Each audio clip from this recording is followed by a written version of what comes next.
Annie Malone did the one thing that no one among black women entrepreneurs in the early 1900s had ever dared to do before. She was the first, and by doing it, she didn't just make money, she carved her name into history itself. But here's the thing nobody tells you. She built an empire, and then history tried to erase her completely. You've probably heard of Madam C.J. Walker, right? The first black woman millionaire. Well, that's not exactly true, because before Walker ever mixed her first bottle of hair product, Annie Malone had already built something bigger. She invented the hot comb. She patented the formula. She trained 75,000 women to become entrepreneurs. And at her peak, she was worth millions. But then her own husband tried to steal it all. He rallied her community against her. He demanded half of everything she'd built, and almost won. Then, Netflix made a show about Walker and turned Annie into the villain. Like, seriously? This is the story of Annie Malone, a woman who built an empire from nothing and lost it to betrayal. But first, we need to talk about hair. Because in 1900, black women's hair was literally destroying their scalps. The only way to straighten hair back then? Lye-based products. Basically soap mixed with goose fat and chemicals. Imagine burning your scalp every single time you wanted to look presentable for work. That was reality. Annie Malone lived this. She watched her own scalp get damaged. She felt the burning, the humiliation. So she thought, what if there's a better way? What if I could make something that doesn't hurt? And that simple question, that frustration with burning scalps, that's what built a multi-million-dollar empire. But we're getting ahead of ourselves. Let's go back. Back to Peoria, Illinois, where Annie was just trying to survive.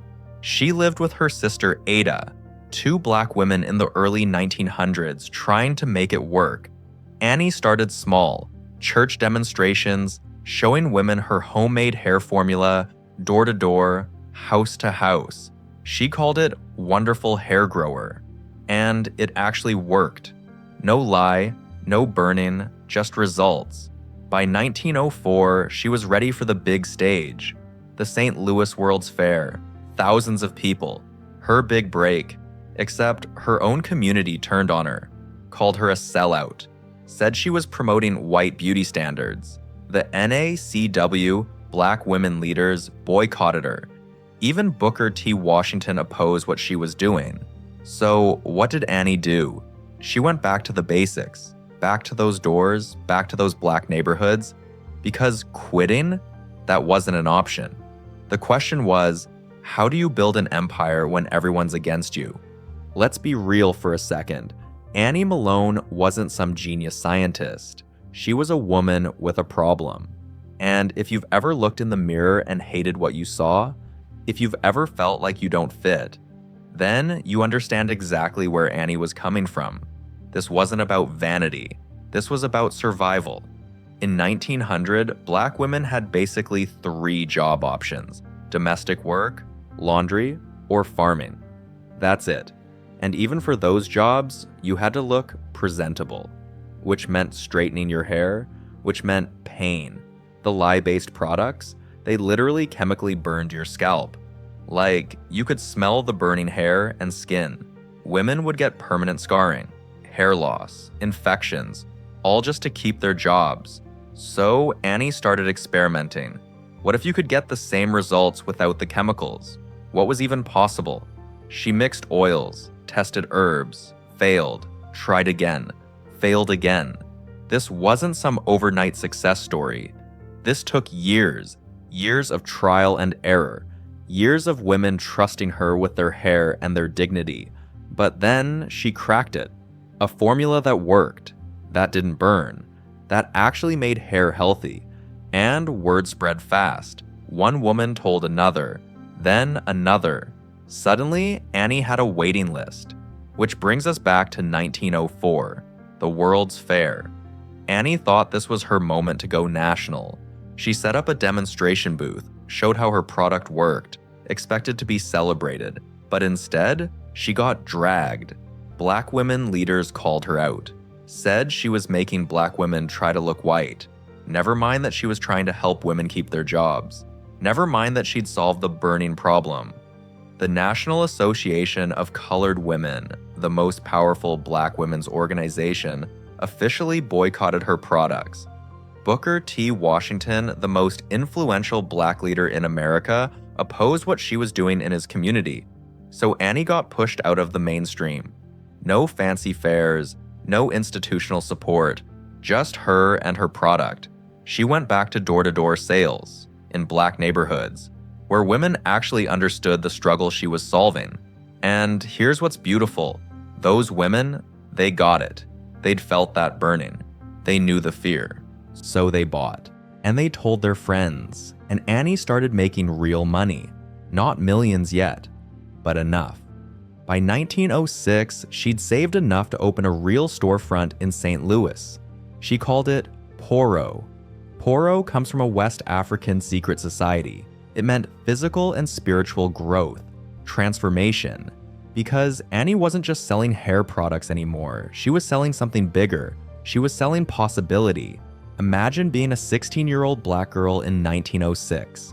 Your options are maid, laundress, or field worker. That's it.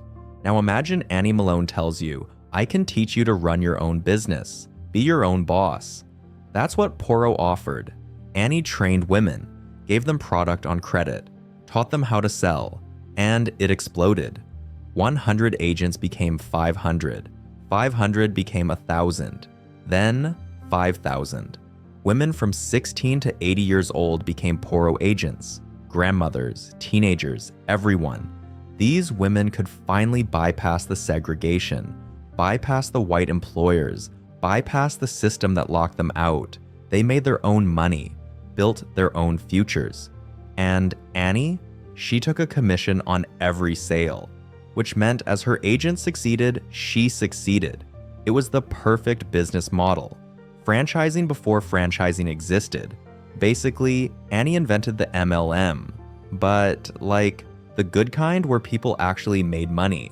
And she kept sole ownership. Every decision went through her. Every dollar was hers. She wasn't sharing power. By 1910, Annie Malone had gone from a boycotted outsider to one of the richest black women in America. That little storefront, not enough anymore.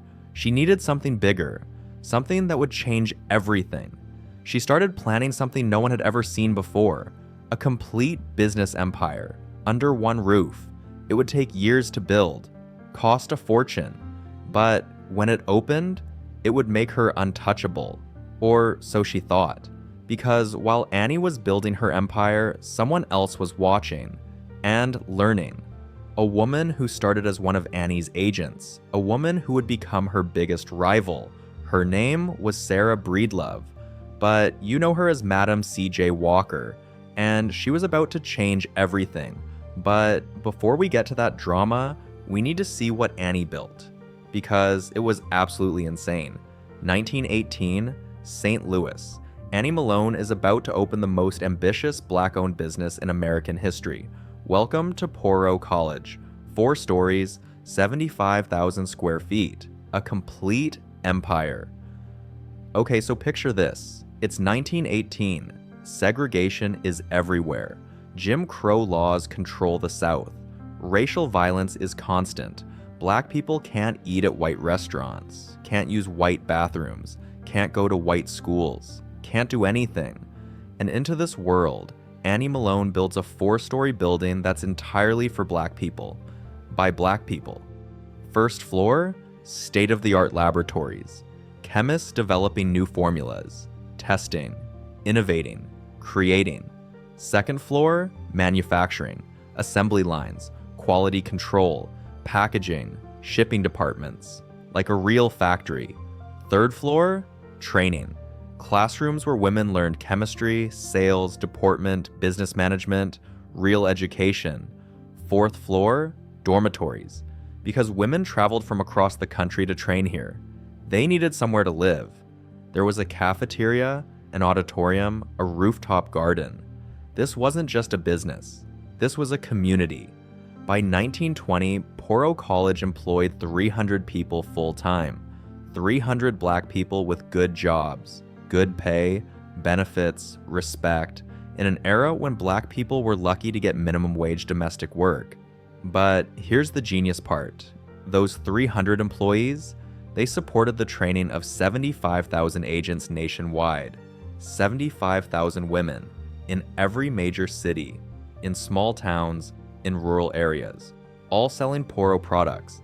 Each agent got a starter kit, training materials, product samples, and most importantly, credit terms. Annie let women buy product on credit, pay her back as they made sales. Revolutionary for the time. A woman with zero money could start a Poro business, make sales, pay Annie back, build wealth. No bank needed. It's like Uber or DoorDash today. Flexible work, be your own boss. Except Annie invented it in 1910, and women thrived. Agents bought homes, sent kids to college, started other businesses, built generational wealth. But Annie didn't just teach hair, she taught deportment, how to carry yourself, speak, present yourself professionally, because she understood something crucial. Black women needed more than money. They needed respect. When a Poro agent walked into a room, she carried herself with dignity, spoke with confidence, demanded respect. Women graduated from Poro College with certificates, real credentials, something to be proud of in a world that gave them nothing. So how much was Annie actually worth? This is where it gets complicated, and where history starts lying. Black newspapers love to claim Annie was worth $14 million, made her a symbol, an inspiration, a myth. But when historians actually looked at the documents, the tax records, the real numbers, it doesn't add up. Between 1913 and 1915, Annie's documented monthly net profit was around $1,700. Good money, but not millions. Best estimate? At her peak in 1919, Annie was worth maybe $1 to $2 million. Still incredible, but not 14. And honestly, that makes her story more impressive, not less. She built this with actual documented struggle. While other entrepreneurs got bank loans and investors, Annie built Poro with her own hands, her own profits. She maintained sole ownership. No partners, no investors, no board of directors, just her, making every decision, which was smart, because in the 1910s, any male partner would have tried to take control, would have pushed her out. Annie knew this, so she kept everything in her name, her building, her formulas, her brand, all hers. By 1920, Poro was the destination for Black women entrepreneurs, the Harvard Business School of hair care. Women took trains from Texas, Georgia, California, everywhere, saved up for months just to attend Poro College. She got thousands of letters, women begging for a spot in the program, asking for help, seeking opportunity. And Annie responded, not to all of them. She couldn't. But she built a network, a system, a movement. Every agent was connected. They shared strategies, supported each other, created a nationwide sisterhood of entrepreneurs. Annie held annual conventions. Agents from everywhere came to St. Louis, celebrated success, learned new techniques, networked. There were awards, recognition ceremonies. The top sellers got prizes, status, respect from their peers. Annie created a culture, a belief system. You can succeed. You deserve success. You're capable of greatness. For women who'd been told their whole lives they were nothing, this was revolutionary. This changed lives. The product line expanded constantly. New formulas, new tools. The famous Poro hot comb sold by the thousands. And yes, Annie held the patent. Before Madam C.J. Walker, before anyone.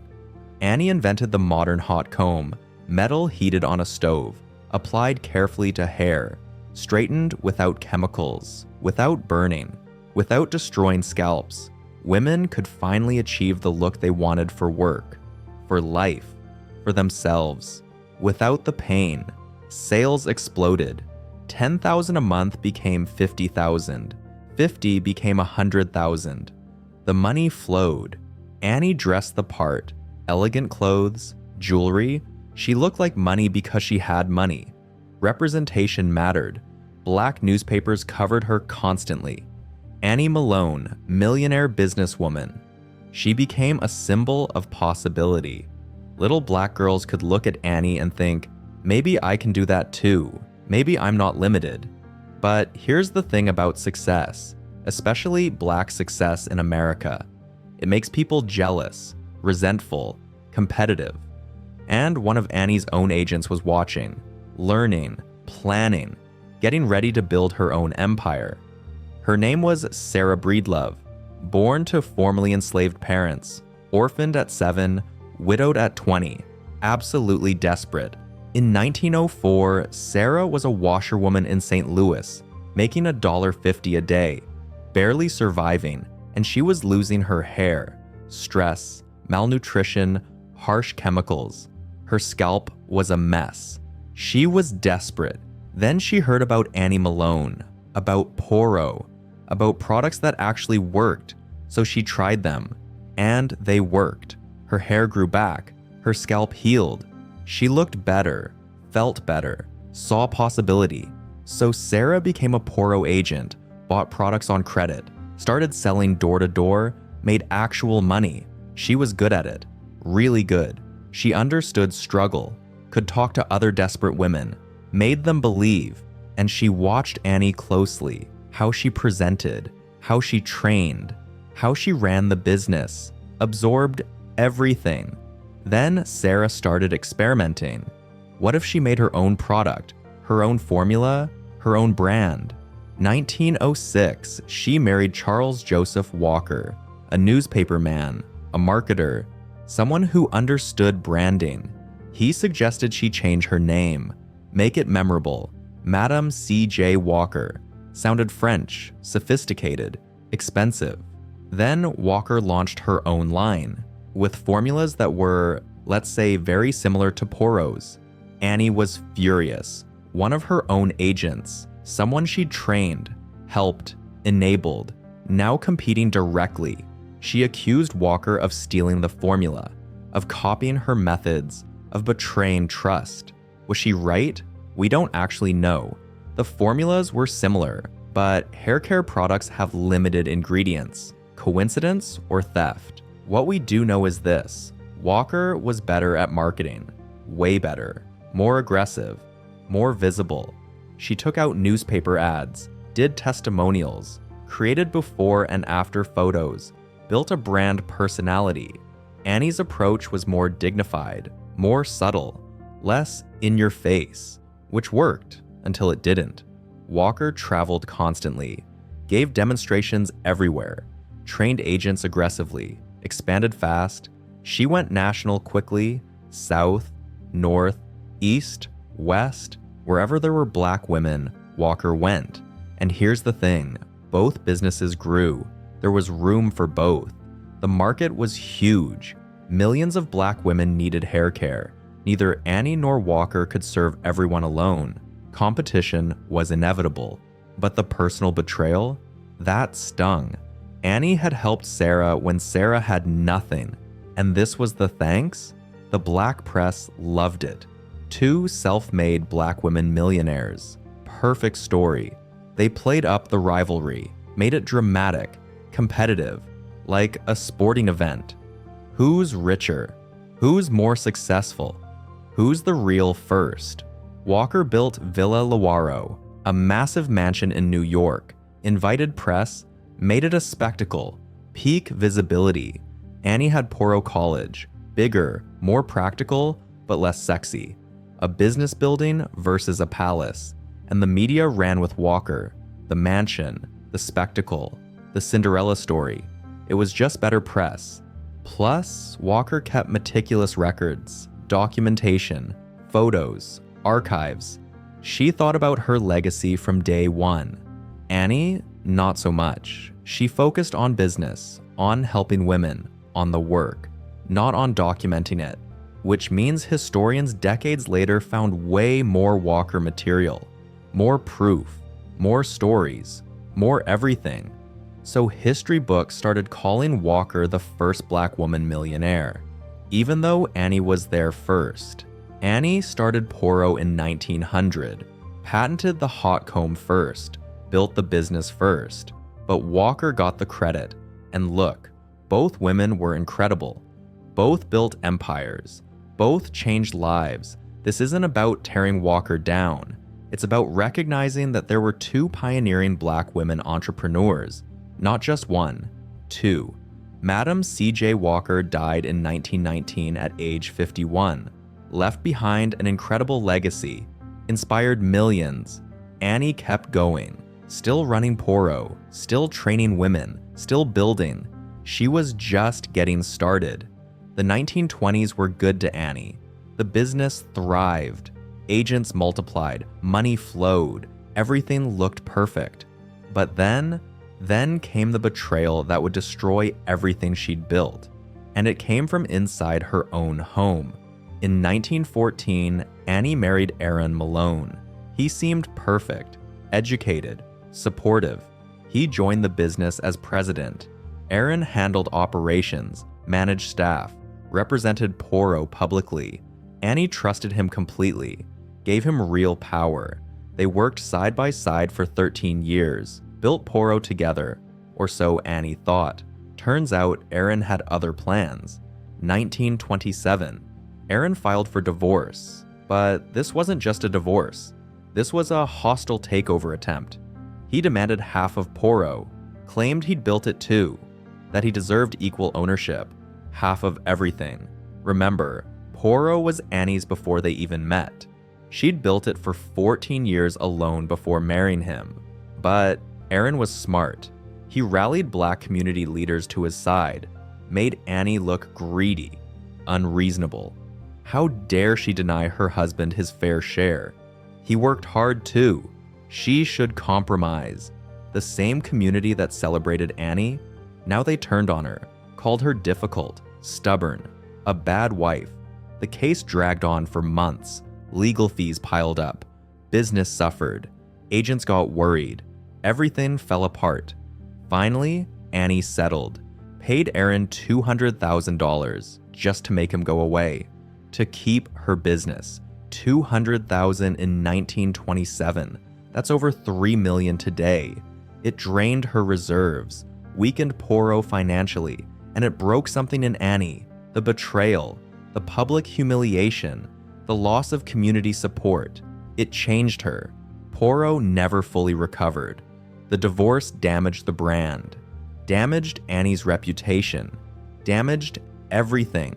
And then, decades later, Netflix made it worse, way worse, with their show Self-Made. They portrayed Annie as a jealous, bitter rival who tried to sabotage Walker, made her the villain, completely unfair. Historians went nuts, called out the show, explained Annie's actual story, but damage was done. Millions watched that show. Most had never heard of Annie Malone. Now their only image of her is negative. The truth? Annie was there first, helped Walker start, got betrayed, lost her business to a cheating husband. But instead of celebrating both women's achievements, media picked one, made the other disappear, just like always. And the worst part? Aaron wasn't the last person to betray Annie, not even close. The worst was yet to come. The 1930s hit America hard. The Great Depression, banks failing, businesses closing. But it wasn't just strategy. Annie genuinely cared about orphans, about kids without families. She'd been poor once too. She remembered hunger, uncertainty, depending on others' kindness. So, she gave back, both strategy and heart. And honestly, that's more real than pure altruism. She helped herself by helping others. Everyone won. The children's home still operates, has helped thousands of kids over the decades. That's Annie's true legacy. Not the business empire that crumbled, not the wealth that vanished, but the institution that helped kids, still helping. Every kid that home helps, they carry Annie forward. They are her legacy, living, breathing, continuing. The Poro College building in St. Louis stood empty for years, then got demolished. Nothing remains, just a parking lot. There's a small historical marker. Most people walk past it, don't even notice. The empire forgotten. Walker's mansion preserved. Tours available. Museum exhibits. Her story celebrated. Her legacy secure, and that's the injustice. Not that Walker is celebrated, but that Annie isn't. There's room for both. Both women were pioneers. Both built empires. Both changed lives. Both deserve recognition. Both. But history has this habit of picking one, making the other disappear, simplifying the story, erasing complexity, because nuance is hard. First Black Woman Millionaire is easy. Two pioneering entrepreneurs with complex relationship, harder. Modern historians are fighting back, researching, documenting, demanding Annie get her due. It's working, slowly. New books mention her. Articles correct the record. Wikipedia updated. The truth spreading. But it takes time. We have tools now. The internet, social media, platforms to tell these stories, to correct the record. Every time someone learns about Annie Malone, shares her story, cites her innovations, that's fighting erasure. Every time a teacher includes Annie in their curriculum, every time a student writes about her, that's preserving history. Every historian who researches her, every author who writes about her, every documentary that features her, that's justice. It's slow. It's late. Annie deserved this recognition while she was alive, but late recognition is better than none, and modern entrepreneurs are finding her story, getting inspired, seeing themselves in her struggle, in her persistence. When you're building something and everyone's against you, when partners betray you, when the system fights you, Annie did it first. She built an empire anyway, helped thousands anyway, changed history anyway, despite everything, despite everyone. And that's what matters. Not that she lost the business, but that she built it at all. Empires fall, businesses fail, money disappears. That's life. That's capitalism. That's inevitable for most people. But the 75,000 women she trained, they kept their skills, kept their confidence, kept their knowledge. Their kids grew up with entrepreneurial mothers, learned business, saw possibility. That doesn't disappear when a company fails. The innovations she pioneered, they spread. Others copied them, improved them, built on them. That's progress. So Annie lost the company but won the war. She changed an industry, changed lives, changed possibilities. And that children's home, still there, still helping, still carrying her name. That's immortality, real immortality. Not in buildings that get demolished, not in bank accounts that get seized, but in lives changed, in help given. Every kid that home helps, they carry Annie forward. They are her legacy, living, breathing, continuing. Madam C.J. Walker left a mansion and a name. Annie Malone left an institution that still saves lives. Different legacies, both valid, and there's room for both. Room to celebrate Walker and recognize Annie. History isn't a competition for one slot. There were dozens of Black women entrepreneurs in the early 1900s, each with amazing stories, each deserving recognition. Maggie Lena Walker, Mary Ellen Pleasant, Clara Brown, Hannah Elias, all built empires, all mostly forgotten, because that's what happens. History picks favorites, creates icons, forgets the rest. It's not fair. It's not right. But we can change it by learning these stories, sharing them, demanding they be taught, refusing to let them disappear. So here's what I want you to remember about Annie Malone. Not the myth, not the exaggerated wealth, the truth. She started with nothing, built $1 million business, trained thousands of women, pioneered multiple innovations, changed an industry. She was boycotted by her own community, betrayed by her husband, sued by her employees, seized by the government, and she kept going for 50 years. Through all of it. That's the story. That's what matters. So ask yourself this: why do we remember the loud success but forget the quiet architect? Why do we celebrate the spectacle but ignore the foundation? Why do we learn one name but not the other? And what other stories are we missing? What other pioneers have been erased? Who else deserves to be remembered? Annie Malone signed her name on patents, on buildings, on checks that changed lives. Her signature is in history. For a while, it faded, almost disappeared. But it's coming back, getting clear, being remembered because they ignored her. They tried to erase her, but she changed history anyway. That's power. That's legacy. Annie Malone. Remember that name. Share that name. Make sure it's never forgotten again. If you want to hear more stories like this, more forgotten histories, more hidden pioneers, hit that subscribe button. There's so much more to uncover.